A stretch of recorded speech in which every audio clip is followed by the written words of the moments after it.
சுமார் ஒரு 2.5 வருஷம் இருக்குமா, 2.5 வருஷத்துக்கு முன்னாடி ராஜேஷ் வந்து நம்ம அந்த ஃபோரம் மாலில் ஒரு கையில் ஸ்கிரிப்ட், இன்னொரு கையில் ஒரு கல்யாண பத்திரிக்கையோட மீட் பண்ணேன். ஸ்கிரிப்ட் படிச்சுட்டு பிடிச்சிருந்தா கல்யாணத்துக்கு வாங்க அப்படின்னு சொன்னார். அப்புறம் நான் அவர் கல்யாணத்துக்கு முன்னாடி என்னால் படிக்க முடியல, அதனால் படிச்சுட்டு நான் சொன்னேன், நான் இந்த மாதிரி எனக்கு கதை பிடிச்சிருக்கு, பட் ஆனால் நான் இடையில 2 படம் பண்ண போகிறேன். லவ்வரு, குட் நைட்டு, லவ்வர்னு 2 படம் இருக்குது. நான் அதை முடிச்சுட்டு தான் வர முடியும், ஏன்னா ஆல்ரெடி நான் ஒத்துக்கிட்டேன், கையெழுத்து போட்டேன். உங்களுக்கு வெயிட் பண்ண விருப்பம் இருக்கா சொல்லுங்கள், அப்படி இல்லைன்னா நீங்கள் வேறு யாருக்காவது பிச் பண்ணிவிடுங்கன்னு சொன்னேன்.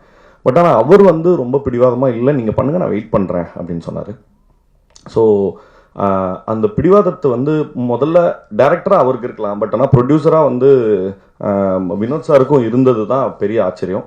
முதல்ல அதுக்காக என்னை வந்து இதில் ஏற்றுக்கிட்டதுக்காக ரொம்ப ரொம்ப நன்றி, எனக்காக காத்திருந்ததுக்காகவும்.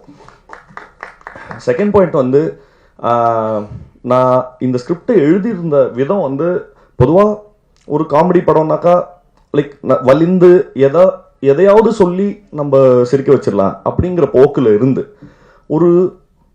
ஒரு இண்டிவிஜுவலோட லைஃபை, ஒரு குடும்பத்தினோட லைஃபை இப்படி சொல்றதன் மூலமாக ஒரு ஹியூமர் பிறக்க முடியுமா? ஏன்னா அது வந்து ஒரு பெரிய பகுதி தான். நம்மளே இப்போ சார் அடிக்கடி முதல்ல எங்கிட்ட அவங்க சொன்ன விஷயம் என்னன்னா, நான் வந்து முதல்ல எழுத ஆரம்பிச்சது ஒரு சாகச கதை, ஒரு அட்வென்ச்சரஸ் ஃபில்மை எழுதணும் அப்படின்னு நினைச்சோம். சரி, என்ன அட்வென்ச்சர் எழுதலாம் அப்படின்னு பார்க்கும்போது, ஒரு மலையிலிருந்து தங்கத்தை திருடிட்டு வர்றது, கொள்ளையடிக்கிற மாதிரியான படம் எழுதலாமா, கவுபாய் ஃபில்ம் எழுதலாமா, ஆக்ஷன் அட்வென்ச்சர் எழுதலாமா அப்படின்னு யோசிச்சு ஒரு லெவலுக்கு அப்புறம் சலிச்சு, இன்னைக்கு தேதிக்கு ஒரு குடும்பத்தை நடத்துறதே பெரிய அட்வென்ச்சர் தான், அதை எழுதுவோம் அப்படிங்கிற மாதிரி பேசி, அதை ரொம்ப ரொம்ப சரிவர ரொம்ப தட்டையான ரைட்டிங்கா இல்லாம ஒரு சராசரியா 25,000 30,000 வாங்குற ஒரு குடும்பஸ்தனுக்கு இன்னைக்கு இப்போ பொங்கல் முடிஞ்சிருக்குன்னா வீட்டில் எல்லா சொந்தக்காரங்களும் வந்திருக்காங்களா, அவங்களுக்கு துணிமணி எடுத்து கொடுக்கணும், நிறைய விஷயங்களுக்கு காசு ஸ்பெண்ட் ஆயிடும்.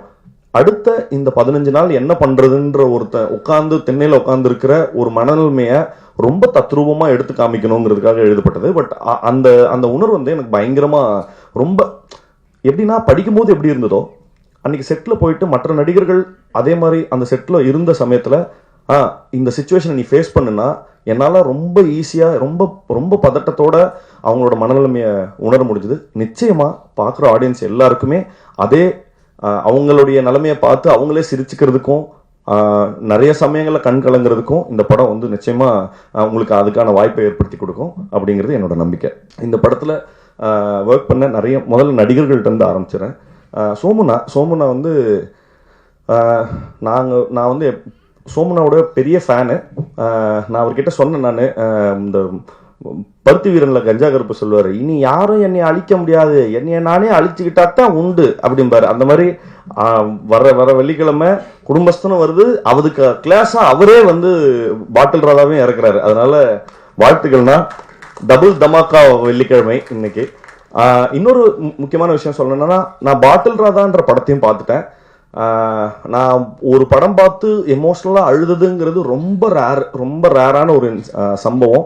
அந்த படம் வந்து அவ்வளோ அற்புதமாக எடுத்திருந்தாங்க. அந்த படத்தினோட படக்குழுவினருக்கு தினகரன் வந்து படத்தோட டைரக்டர். சோமுனாவுடைய பர்ஃபார்மன்ஸ் வந்து அவ்வளோ பிரில்லியண்டாக இருந்தது. நான் அழக்கூடாதுன்னு ரொம்ப கஷ்டப்பட்டு வெயிட் பண்ணிட்டு இருந்தேன். எனக்கு நல்லா தெரியும், கேமராவை அப்படி திருப்பும் போது அங்கே சோமண்ணா சிரிக்க போறாரு, சிரிச்சுட்டா நான் அழுதுருவேன்னு தெரியும். திரும்பும் போது சோமண்ணா சிரிச்சுனது கப்புன்னு பயங்கரமா அழுக வந்துருச்சு. வாழ்த்துக்கள்ண்ணா, ரொம்ப எக்ஸ்ட்ராடினரி பெர்ஃபார்மன்ஸ். ஒவ்வொரு அக்ராஸ் ஜென்ரேஷன் அவர் வந்து ஒரு பெர்ஃபார்மரா எங்களுக்கு நிறைய டீச் பண்ணிட்டு இருக்காரு. அதுக்கு முதல்ல ரொம்ப நன்றி. செய்திகளை உடனுக்குடனும் துல்லியமாகவும் தெரிந்து கொள்ள சப்ஸ்கிரைப் பண்ணுங்க.